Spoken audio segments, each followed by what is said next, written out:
नमस्कार।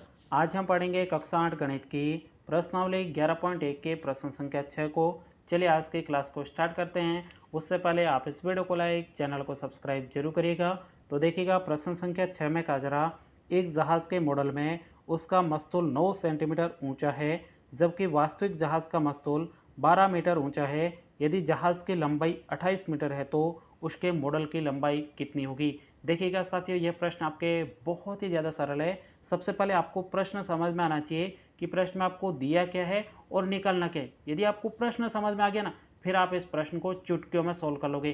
तो आइएगा सिंपल तरीके से सबसे पहले हम प्रश्न को समझते हैं और उसके बाद में हम इस प्रश्न को बहुत ही सरल तरीके से सोल्व करेंगे।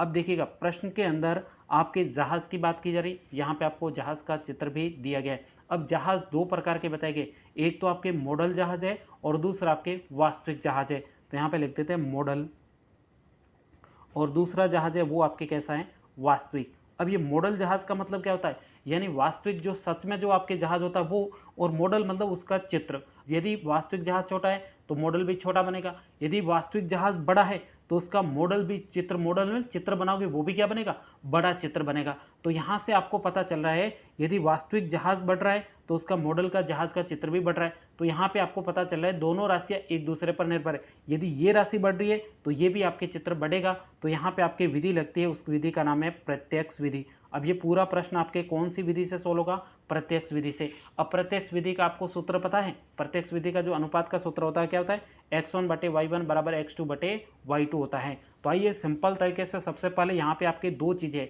एक तो है मस्तूल और दूसरा आपके जहाज की लंबाई। अब आप मुझे बताइए मस्तूल का मतलब क्या होता है। मस्तूल का मतलब जहाज के ऊपर एक खंबे या फिर पाइप टाइप का एक लंबा सा पाइप होता है, उसके चारों तरफ पर्दे बांधे जाते हैं और जिससे जहाज होती है वो आगे चलती है। तो ये जो आपके पाइप होता है इसको बोला जाता है मस्तूल। अब ये मस्तूल मॉडल जहाज और वास्तविक जहाज में दोनों में अलग अलग होगा, तो इन दोनों को हम यहाँ पे लिखेंगे। और उसके बाद में आपको जहाज की लंबाई के बारे में कहा गया, मॉडल जहाज की लंबाई और वास्तविक जहाज की लंबाई। तो यहाँ पे लंबाई और आपके मस्तूल दोनों ही चीजें हैं, तो यहाँ पे एक को x मान लेते हैं और दूसरे को y मान लेते हैं। तो आइए सिंपल तरीके से अब हम इस प्रश्न को चुटकियों में सोल्व करते हैं। तो सबसे पहले यहाँ पे हम लिखेंगे हल। बहुत ही सरल प्रश्न है। सबसे पहले लिखेंगे माना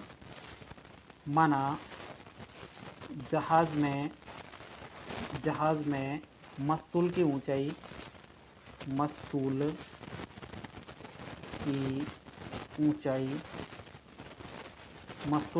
को x मान लेते हैं, तथा जहाज की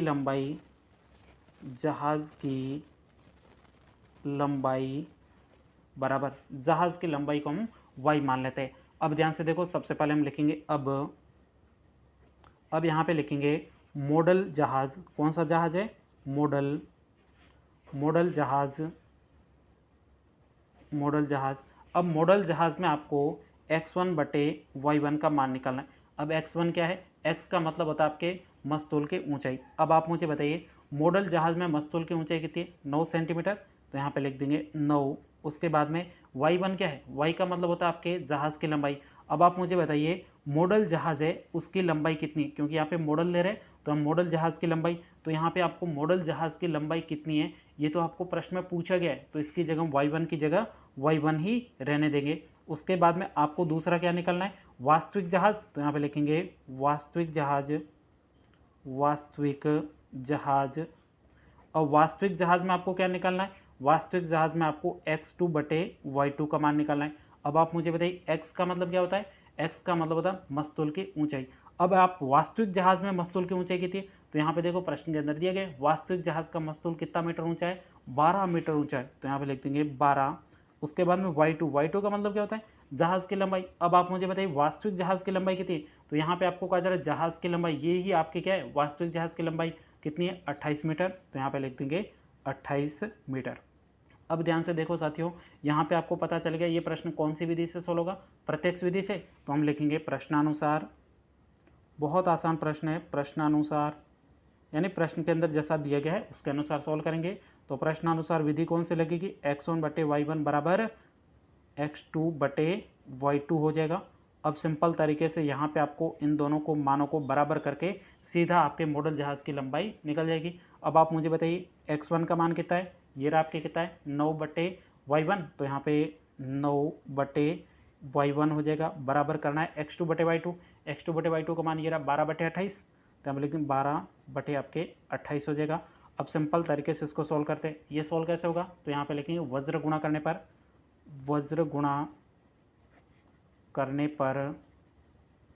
चलिए वज्र गुणा करते हैं। वज्र गुणा मतलब इस प्रकार से गुणा करना है। यहाँ पे क्या करेंगे, 12 का गुणा y1 से कर दो तो 12y1 हो जाएगा, बराबर 9 का गुणा किससे करेंगे, 28 से, 9 गुणा 28 हो जाएगा। यूँ और यूँ गुणा करना है। अब सिंपल तरीके से क्या करेंगे, यहाँ पे y1 के गुणा में 12 है तो पक्षांतर करके उधर पक्षांतर करेंगे तो भाग में चला जाएगा, तो यहाँ पे शेष बचेगा y1 बराबर 9 गुणा 28 बटे आपके कितना हो जाएगा, 12 हो जाएगा। पहले गुणा करने की ज़रूरत नहीं है, बाद में कट जाते हैं। तो यहाँ पे इसको सिंपल तरीके से सॉल्व करते हैं। अब जैसे ही मैं यहाँ पे कॉपी में सॉल्व करता हूँ, 9 गुणा 28 बटे 12 है।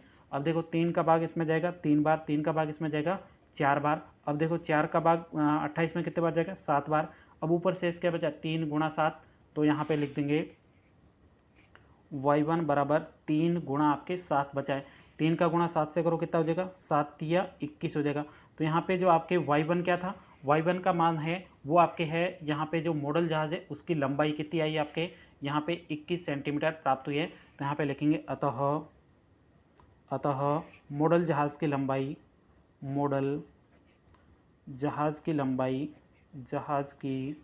लंबाई बराबर 21 सेंटीमीटर है। कितने सेंटीमीटर है, 21 सेंटीमीटर है। यहीं तक कि आपको इस प्रश्न का उत्तर निकालना था। उम्मीद करता हूँ ये पूरा प्रश्न आपको बहुत ही अच्छे तरीके से समझ में आया होगा। यदि प्रश्न में कहीं पर भी कोई डाउट हो तो आप मुझे कमेंट्स करके बता सकते हो। तो साथियों अब मिलेंगे अगले प्रश्न के साथ में, तब तक के लिए जय हिंद, जय भारत।